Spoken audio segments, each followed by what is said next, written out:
that wrought on our capital, on our democracy, you can see the product of your work. And as someone who has been fighting in the trenches alongside you over the last 4 years, to make sure that no one is above the law, that we reinforce our democratic institutions, that we have an independent Justice Department, an independent judiciary, that we have an executive accountable to the people. I can't tell you how much it has meant to me personally, the kind of devotion you have brought to this task and all of the activism and hours and energy. So I just want to begin by saying thank you for your extraordinary efforts. If ever there was a case where you could say past was prologue, it was here. The past being the first impeachment trial, in which all too tragically, it was very plain that if the senators did not live up to their constitutional obligation, that Donald Trump would do it again, and perhaps try to cheat in the election in far worse ways. And that's exactly what happened. That is what brought us here, the failure of the senators to effectuate their oath a year ago, when many of them acknowledged, much as they did on Saturday, that they found the president guilty, but were not prepared to vote to convict. So the past was tragically prologue. And here we are, once again, forced to impeach the president in the House and take the matter to trial in the Senate. And I have to say, I think that Jamie Raskin and the whole team of managers did an absolutely phenomenal job, just a Herculean task, to assemble that powerful, overwhelming a case in a matter of a few short weeks, to seamlessly weave together the video that we had seen before from the rallies, the president's tweets, video we had never seen before, dispatch calls, the audio from the president's conversation with the Secretary of State in Georgia, to tell the whole story from beginning to end, the endless lies leading up to the election, the lies during the election, the lies in the aftermath of the election, the effort to go to the courts, and when that was unsuccessful, to try to coerce local elections officials and then state elections officials, culminating in his last-ditch effort on January 6th, the incitement of that rally, the direction against the Capitol to try to stop that joint session, his disregard of the lives of the people in that building, including his own vice president, Mike Pence, who had debased himself in the most dehumanizing way every day for 4.5 years, first as a candidate and then as vice president. And his reward was to be the target of the president's wrath and the insurrectionists that he assembled. Jamie and the team, I thought, put on such a powerful case. And when I consider what strain Jamie was going through at the same time with the tragic loss of his son, it's all the more remarkable that anyone had the strength to do so.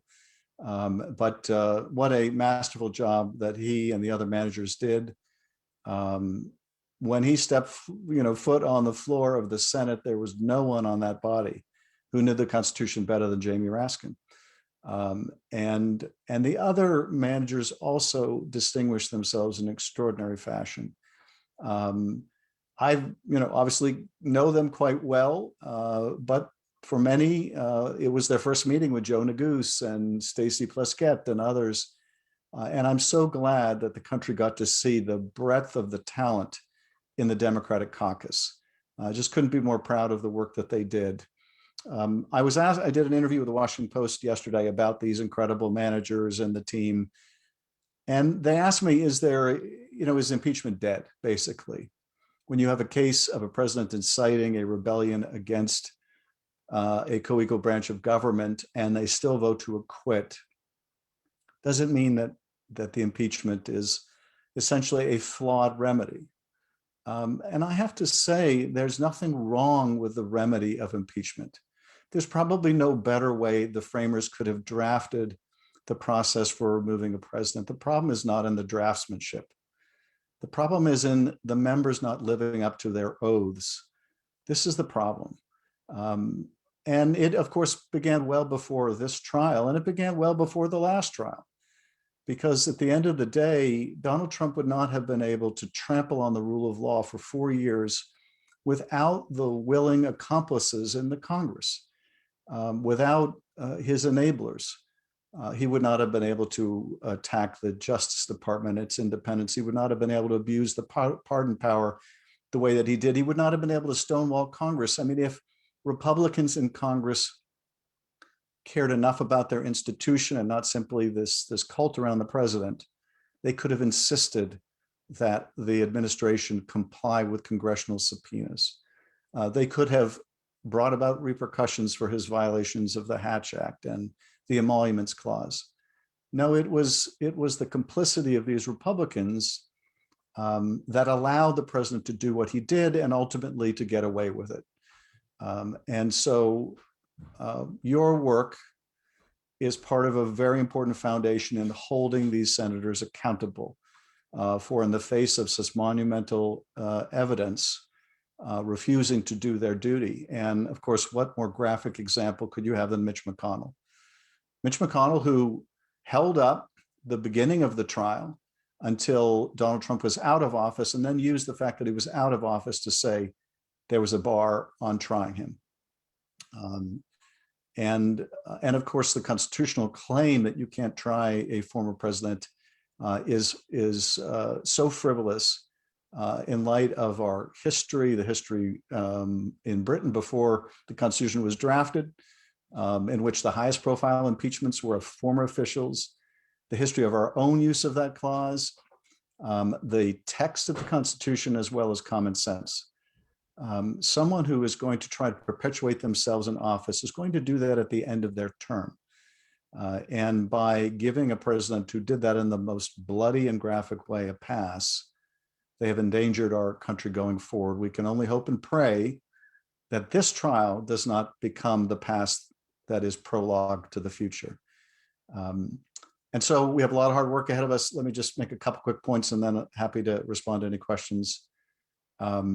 There will be a commission. The Speaker and members of Congress are working on that structure and legislation now, and I'm glad to see it had such support within the body assembled here today. We are also going to work on vital reforms like H.R. 1 to strengthen the franchise. At the end of the day, there's no more important work we can do than breaking down these barriers to voting that the Republicans have erected. And of course, in the immediate aftermath of the trial, are back at it in state legislatures around the country trying to disenfranchise people, and particularly people of color. We're also going to move forward with the Protecting Our Democracy Act that I introduced last year. That is a whole package of reforms aimed at strengthening the enforcement of congressional subpoenas and protecting the independence of the Justice Department, providing enforceable mechanisms for the Hatch Act, for the Emoluments Clause, dealing with this problem, abuse of temporary appointments to avoid Senate confirmation, a whole host of other problems. So that work will go on, and energized by necessity and supported by your incredible efforts. So once again, all my thanks to you, and happy to respond if you have any questions. Thank you, Chairman Schiff. And I'll just, there are so many different questions, and many of them do get at the question of the commission. What will it look like? Will it be able to make criminal referrals? What will its structure be? How will it be set up? Anything more you can say there, or is it just too early days at this point? I think it's still a bit early to say, but I think that the model is really the 9/11 Commission, both in terms of its composition, how it was appointed, and the credibility that it had in choosing people who were apolitical, that could really bring an objective gravitas to the task. I think that should be the same objective here. And frankly, I think we need both a commission to look at what led up to this insurrection and this attack on the Congress, But likewise, I would love to see an independent body look into why the country was so poorly positioned to handle the pandemic, given that we are approaching losing 500,000 Americans from this pandemic. But I would imagine that the model will be 9/11 because it's been, I think, the most successful commission we've had in a very long time. In terms of whether it can make criminal referrals, I don't recall whether the last commission did. I don't see why they couldn't. Frankly, there are a lot of criminal investigations going on already, both criminal and civil, of Donald Trump and those around him. And you can see that in the investigation beginning in Georgia. And it seems to me that his efforts there to coerce the Secretary of State into finding 11,780 votes are about as grave a scheme to defraud and enlistment to defraud as you could find. But there's already an indictment in the Southern District of New York in a campaign fraud scheme in which the president is individual number one. There are civil and criminal investigations at the New York DA's office and New York Attorney General's office. So even in the absence of referrals from a commission, there are a lot of investigations already going on. There are so many different questions, but I'll just point out a couple. You mentioned, race. I see one from Sherry Marchie here, where a real concern about the sort of the racism that was part of January 6th and that we've seen, of course, wash over the country under Donald Trump. Is there any particular recourse to that at this moment in this commission and in this effort to kind of look at some of the kind of fundamental problems that were driving people's motivations to be out there on the mall that day? Absolutely. And, I think of all of the really discouraging facets of what happened on the 6th, seeing those Confederate flags and the Auschwitz t-shirts just showed you what this president has given license to, and how this really awful, dark, pernicious, and persistent strain of racism within the American body politic bedevils us, and we need to confront. And that is probably the most enduring challenge that we have, and it's one of obviously of our nation's founding. But this was not just a Trumpist insurrection, it was also a white nationalist insurrection. And one of the things that we're investigating in the Intelligence Committee right now, and I think the commission will need to do the same thing, is just one piece of that. And that is, where did we fail in terms of the intelligence? Was this a problem where there were political disincentives to examine the threat posed by white nationalist domestic terrorists because they were considered part of the president's base? And you could see in Bill Barr's statements, essentially hyping Antifa, how that politicization was working.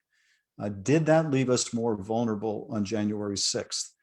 The national threat assessment that came out just a week or two ago after the insurrection said that we face a heightened risk of domestic violence from those who were aggrieved by the 2020 election, by those upset about COVID restrictions, and those upset about police violence.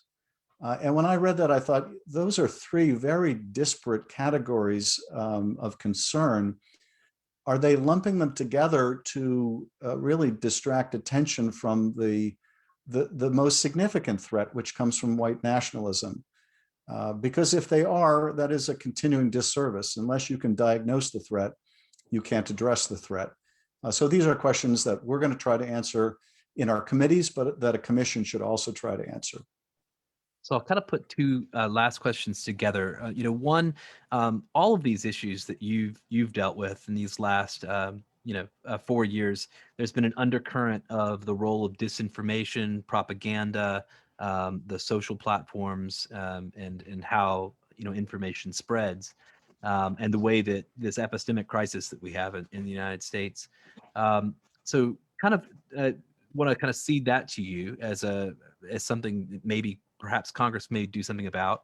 But then add on to that, you mentioned multiple pro-democracy pieces of legislation that are pushing forward, other types of reforms. What else do we need to do to put up some guardrails and make sure these things never happen again? Well, let me start with the social media information and then talk about sort of what do we do now. In terms of the social media environment, it played a very big role over the last 4 years in radicalizing people. We did a hearing or a roundtable of the Intelligence Committee just 2 weeks ago on this very subject, where we explored what was the role of social media in fomenting white nationalism, in propagating conspiracy theories that are suffused with racism and anti-Semitism, like QAnon. And the experts described this funneling effect online, where through very kind of well-worn tactics now, these groups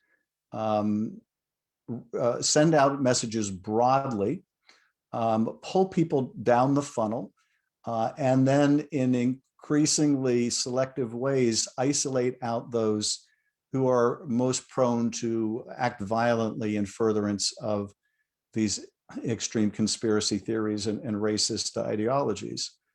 If you look at some of the actors who assembled on the mall that day, and including the woman who was shot and killed, many of them were radicalized very quickly. The woman who was shot and killed, months ago was in the Air Force. I think she was up or out in terms of promotion and did not get the promotion. Her marriage fell apart. She was heavily in debt. And she went from inquiring of friends and neighbors if they were doing okay to becoming radicalized herself. And in seeing that kind of experience, it resembles so much the kind of radicalization we're used to seeing of people radicalized by ISIS propaganda or Al-Qaeda propaganda.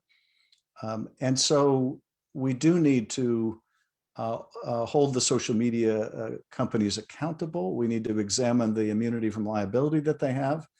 I had a conversation recently with Mark Zuckerberg where I raised a statistic that I had seen that 50 or 60% of those who watched extremist content online watched that because it was recommended by Facebook's own algorithms. And so I think studying this part of the problem is really going to be important. In terms of where do we go from here? How do we, besides legislating, besides commissions analyzing and proposing solutions, what do we do?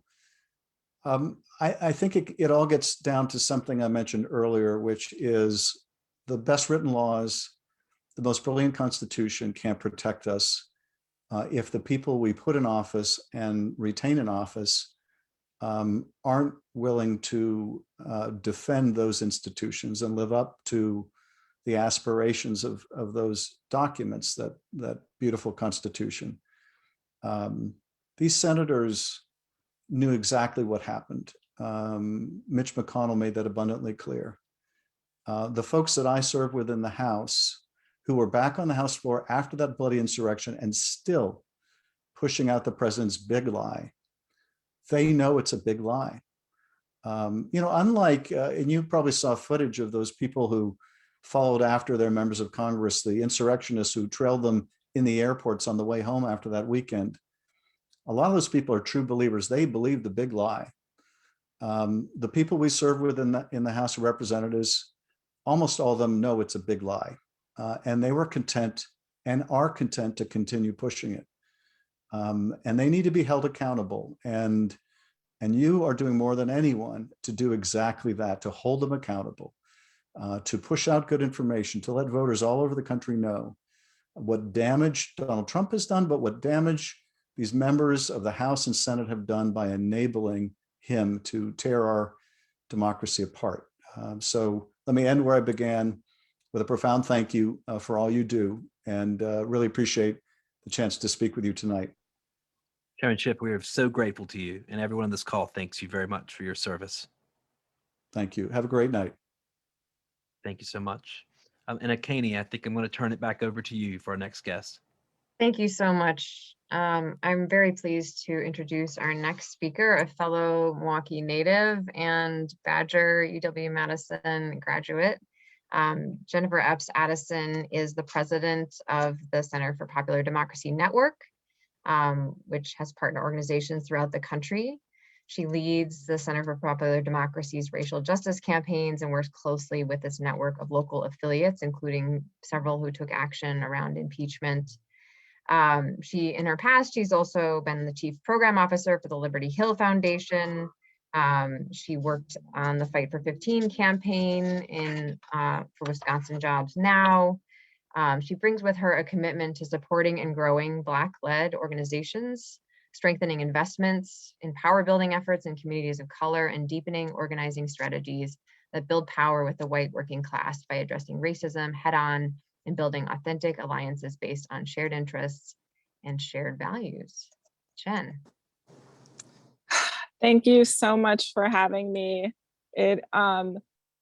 I'm like feeling very moved, almost to tears, I think, just by reading through the chat. And if folks have not read through the chat, I really highly recommend it. There is like so much wisdom and like power and community that is like represented on this call right now. And I'm just really, truly grateful in a moment when it feels like, is the world, has the world lost it? Is everything going to hell? Why can't we get people to just lead, right? It feels really, really good to be in this space together and to be pondering these big questions with one another. Julia, who's with CPD and leads this work at CPD, and I were talking about this call and all of the incredible activism and work that people have done to get us to this moment. And it really, reminds me that this moment doesn't exist from happenstance. And it wasn't a gift to us from members of Congress, although we are glad to have champions. This moment that we're in right now, the place where we could potentially find something close to accountability or justice, was delivered to us by hardworking people who are struggling, who have been left for months without support, without help from their government, some of us for decades and generations, right? It was given to us by people who were told that things were impossible, that people couldn't change their minds, that they couldn't, find commonalities, that they couldn't find places to move together and to build and to think about and envision a different world. It was given to us by all those people who refused to listen to the naysayers and instead embarked on a transformation of themselves and for a transformation for this country. And so I want us to know that regardless of what happens, in the procedural process, what happens in our hearts, what happens in our communities, what happens in our neighborhoods, what happens in the conversations we have with our families, they're not dictated by what Mitch McConnell will allow or not allow. They're not dictated by what his vision for our lives are. And I think that's really important for us to remember in times like this, because, for me, I am the granddaughter of someone who was born into sharecropping. My grandmother was picking cotton at the age of 4. And she could have never imagined a world in which her granddaughter would sit here on a call with as many people as this, as diverse as this, with a sitting congressman, talking about the future we want for our country and talking about what we are willing to do to make sure that this democracy is for everyone. And so I think that there is so much power in knowing who we are and knowing all we have accomplished together. I think about the fact that 4 years ago, the organizations that changed the course of history in Wisconsin and Michigan and Pennsylvania and Arizona didn't even exist or were just getting started. 4 years ago, so many of the people on this call probably stepped into activism for the very first time, right? 4 years ago, the idea that we could be here having a real conversation, demanding that everybody see making Black lives matter in this country and ensuring that Black communities have the freedom to thrive as their work, regardless of where you're born or what zip code you're in, that is the work of generations. And that's what we're doing when we have these conversations. So there are 3 things that we can do specifically to hold those accountable for insurrectionism. But when Julia talks about this work, we don't talk about no one above the law. We talk about no one above the people, no one above our democracy, right? That no single, selfish whim can be above the collective needs of our people. So let's talk about the 3 things. I'm gonna leave you with 3 things that I really think are critical in this moment. So the very first is, do exactly what it is you have been doing. Stick to your resolve. Nobody said this was easy. Nobody said that power would concede. In fact, the great Frederick Douglass says the exact opposite to us, right? Power concedes nothing without a demand. It never has and it never will. And so we have to keep making the demand. Congressmember Schiff, told you, we heard you loud and clear. The contact was working. So keep steadfast and keep engaged. We talk about one of the greatest threats, right? One of the greatest threats is having succeeded in transitioning this country to a new administration, that people would just go back to sleep, that people would say, okay, our work is done. Now we're going to leave it to the experts. They're going to, that we would divest all the power we've just built together into elected officials, right? That we can't do that. So you hold that power. That power is yours. It belongs to those who struggled with you. So we need to do that. The second thing that we need to do is really keep that same energy on making sure that we deliver material relief to people. And I see it coming up in the chat a lot. What do we do about rural communities who are really struggling, right? The truth is that there are many people all across this country who are struggling profoundly. And for some of them, it started with COVID-19, but for many, it has been a generations-wide struggle. And we are reaching a tipping point. If we do not deliver material relief, if we do not ease that pain and suffering, right, that trauma across the country over the next 2 years, then we could be in store for the rise of a much more eloquent, much more, palpable authoritarian in the future, right? That we are not out of the woods, our work is not done. And so we need to put the pressure on. Everything should be about for the people. What do we do to help people across this country thrive? So that is critical, right? For us to be able to make that demand and make sure that our elected officials, particularly in the Senate, hear this. The next thing, right? The third thing, when we talk about accountability, it comes down to the math, right? And so people talked about how we got 7 more senators for this impeachment, right? That was because we organized and we changed the math. And so when we look at the next 2 years, we have to understand that, West Virginia and Senator Manchin play an outsized role in terms of their level of power, right? The 2 new senators from Arizona, right? Sinema and now Senator Kelly, they are going to have an outsized role, right? Alaska and Maine play an outsized role. And so we actually need to help the communities on the ground who are organizing in those states, the grassroots organizations like Our Future West Virginia or Maine People's Alliance or Lucha in Arizona. We need to help them build the power on the ground to communicate to the constituents of these senators. So I want you to put in the chat, if you during the election called into another state to help connect voters and make sure they could participate, just put a plus or something in the chat.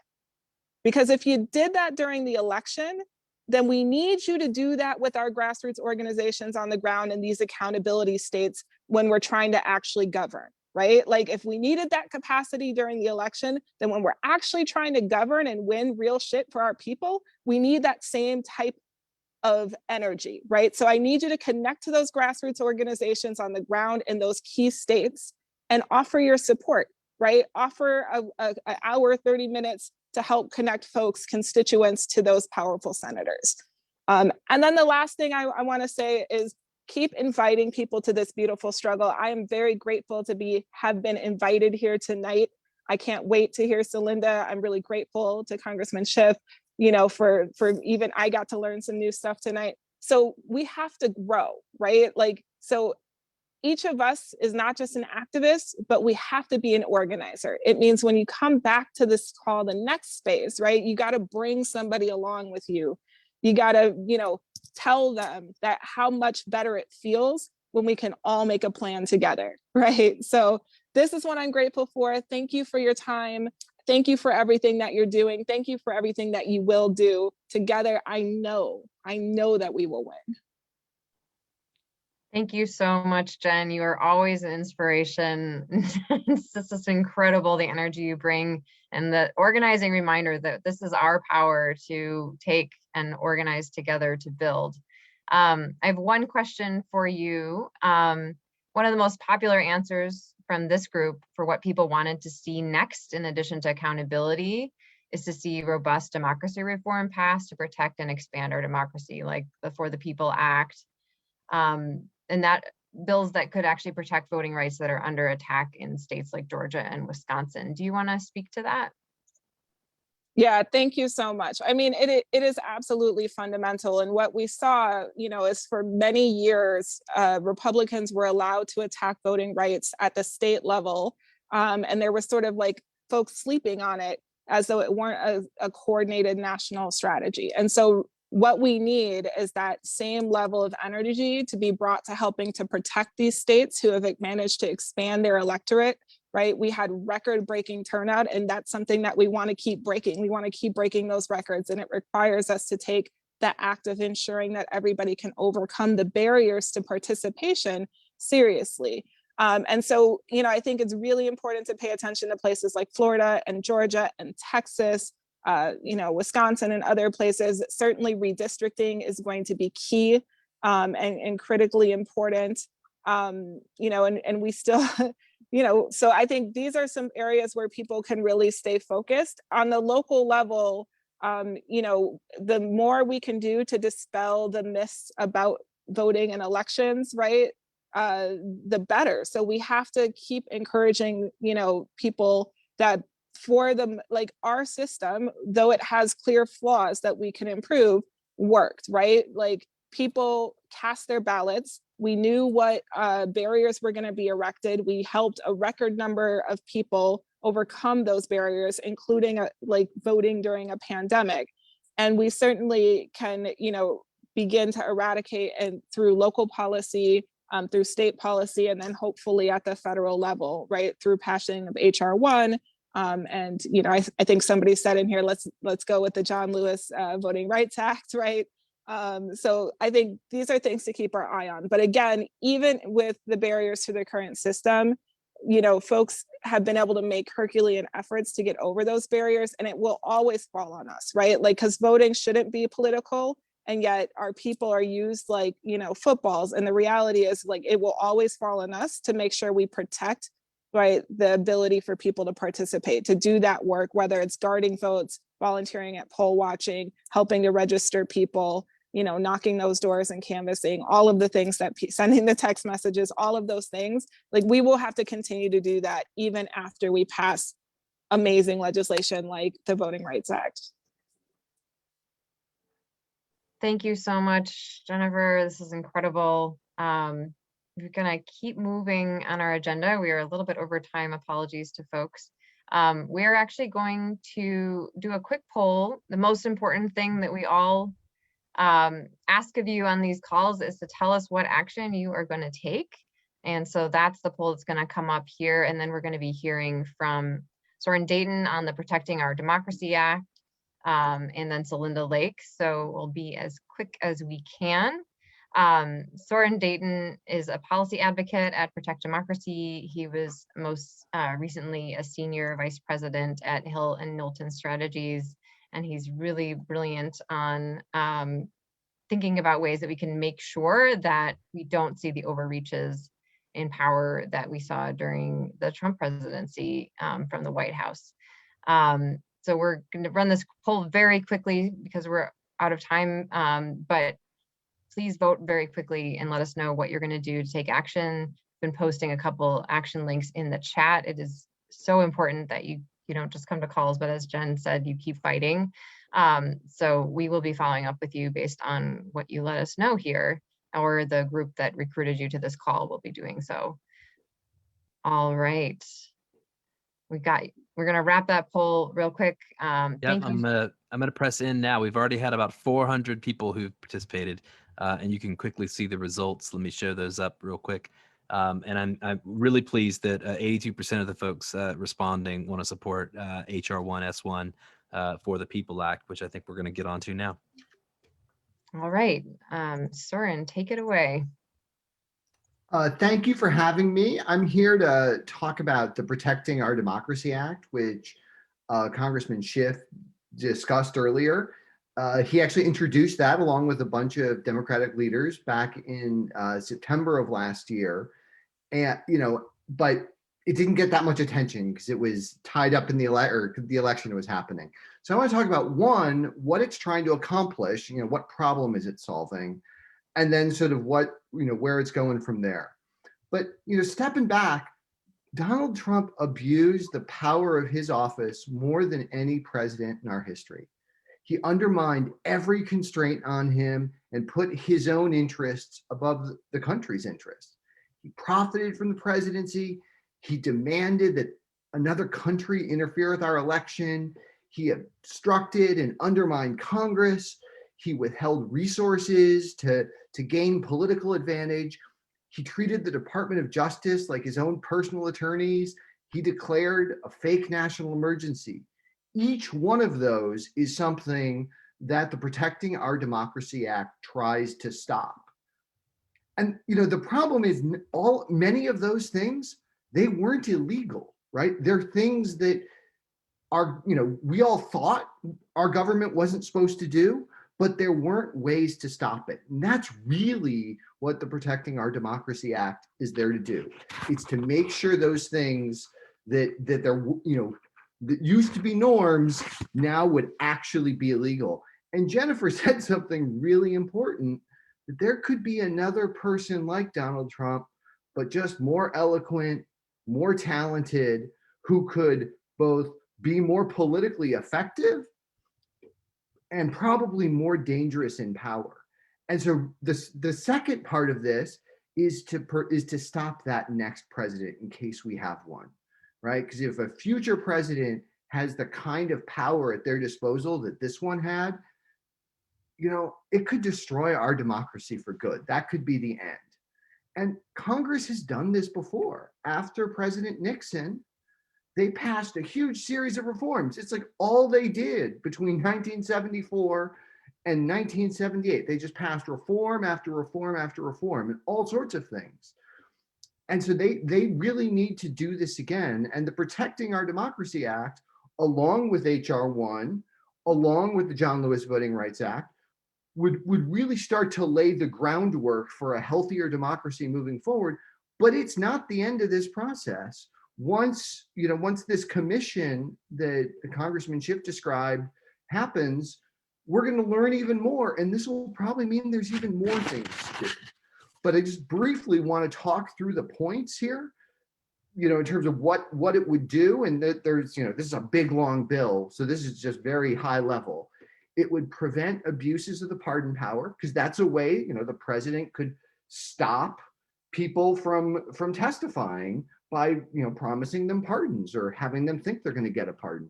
Ensure that no president is above the law or can profit from their office. Restore checks and balances and protect the rule of law. This is like the national emergency stuff. And defend our elections against foreign interference. And this is not the end. This is just the sort of down payment on this discussion that we're going to have hopefully over the next couple of years. But I think with the help of people like you, this can actually become law along with these other things. So I'm going to stop here. I know we're running late, but I don't know if you want to take any questions. I think in the interest of time, we're going to have to hold questions till the end and see what's possible at that point. At this point, we wrap up the live portion of our Facebook live stream. Thank you so much for joining us. please check out the links in the comment to take action or in the description to take action so you can find out about our future calls. And thank you. If you're on Zoom, please stay on for Linda Lake.